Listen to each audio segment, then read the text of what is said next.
warahmatullahi wabarakatuh. Perkenalkan, nama saya Nur Fatimah Azahra dengan nomor induk mahasiswa 24101113200025. Di dalam video ini, saya ingin menjelaskan salah satu materi dari mata kuliah linguistik umum, yaitu morfologi. Morfologi atau ilmu pembentukan kata adalah cabang linguistik yang mengidentifikasi satu satuan pembentuk kata sebagai satuan gramatikal. Morfologi mempelajari seluk-beluk bentuk kata serta pengaruh perubahan-perubahan bentuk kata terhadap golongan dan arti kata. Di dalam morfologi itu ada morfem, allomorf, dan morf. Yang pertama saya akan membahas morfem. Morfem adalah suatu satuan terkecil dalam struktur suatu kata, yaitu gabungan bunyi yang memberi makna dan tidak berdiri sendiri. Morfem dapat berupa awalan, akhiran, atau kata benda dasar. Yang kedua itu ada morf. Morf adalah rangkaian fonologis yang tidak dapat dipecahkan menjadi unsur-unsur yang lebih kecil. Dan yang terakhir ada allomorf. Allomorf adalah morf yang memiliki seperangkat fitur gramatikal atau leksikal yang unik.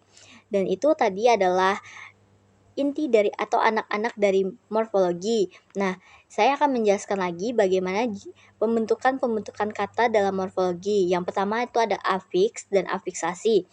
Afiks adalah morfem yang membentuk kata yang selalu merupakan bentuk terikat. Afiks dapat dibedakan berdasarkan letak pembentukan kata dasarnya. Terdapat beberapa afiks dalam bahasa Indonesia, yaitu yang pertama ada prefiks awalan, infiks sisipan atau sufiks akhiran, dan konfiks dan simulfiks. Afiksasi ialah proses pembentukan imbuhan pada kata dasar. Yang pertama itu adalah prefiks atau awalan. Jenis prefiks dalam bahasa Indonesia itu meliputi prefiks ber, per, ke, se, pen, di, men, dan ter. Contoh prefiks ber pada kata bermain, bersiul, dan berjalan. Yang kedua itu ada infiks atau sisipan, misalnya infiks dan Nah, yang saya akan contohkan itu ada infiks yaitu telunjuk, telapak, dan pelatuk.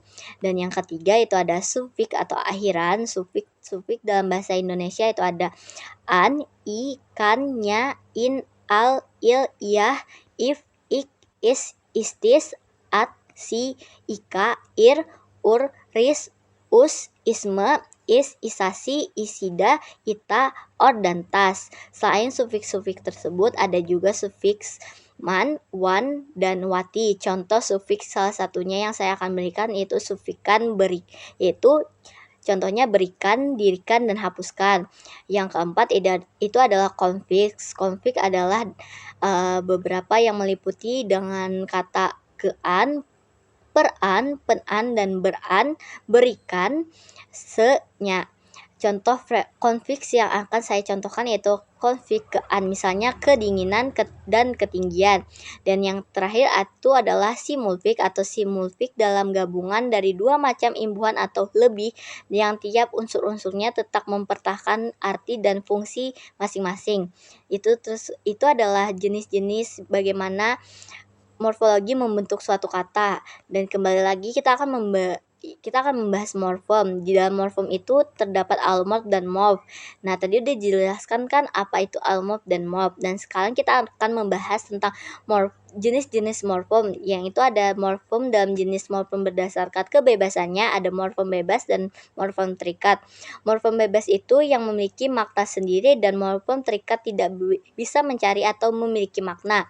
Yang kedua itu ada morfem dengan keutuhannya.